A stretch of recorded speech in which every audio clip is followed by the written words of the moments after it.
સમગ્ર ગુજરાત માધ્યમિક શિક્ષણ બોર્ડ દ્વારા આજથી ધોરણ 10 અને 12 બોર્ડની પરીક્ષાનો પ્રારંભ થવા જઈ રહ્યો છે. આ પરીક્ષામાં અંદાજિત 14.28 લાખથી વધુ વિદ્યાર્થીઓ પરીક્ષા આપશે. આ પરીક્ષામાં અગાઉથી જ શિક્ષણ વિભાગ દ્વારા સંપૂર્ણ તૈયારીઓ પૂર્ણ કરી દેવામાં આવી છે. ત્યારે સુરેન્દ્રનગર જિલ્લામાં ધોરણ 10 અને 12ની બોર્ડની પરીક્ષાને ધ્યાનમાં રાખી જિલ્લા શિક્ષણ વહીવટી તંત્ર દ્વારા આગોતરું આયોજન કરાયું હતું. દરેક તાલુકાના પરીક્ષા ખંડોનું નિરીક્ષણ સાથે સંવેદનશીલ પરીક્ષા ખંડો ઉપર સીસીટીવી કેમેરાઓ ગોઠવી દેવાયા હતા.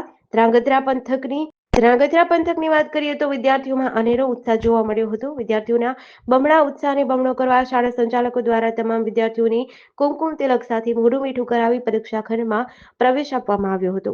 મારું નામ ગૌતમભાઈ એમ મહેતા. મારો બાળક અહીંયા 10મા ધોરણમાં પરીક્ષા માટે આવેલ છે. સ્કૂલ પ્રશાસન દ્વારા દરેક છોકરાઓને મોઢું મીઠું કરી અને શુભેચ્છાઓ પાઠવવામાં આવેલ છે. વ્યવસ્થા સારી છે અને આજરોજ ધોરણ 10ની અને 12ની પરીક્ષાઓ શરૂ થતી હોય હું તમામ વિદ્યાર્થીઓને એમને શુભેચ્છા પાઠવું છું.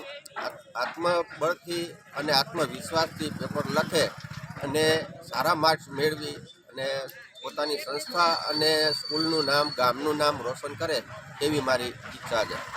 આજે ધોરણ 10 એસએસસી એક્ઝામ 2025ની પરીક્ષા શરૂ થઈ રહી છે, તો દરેક વિદ્યાર્થીઓને મીઠું મોઢું કરાવી અને આદર સત્કાર કરવામાં આવેલ છે અને બાળકો ઉત્સાહભેર પરીક્ષામાં આવી રહ્યા છે.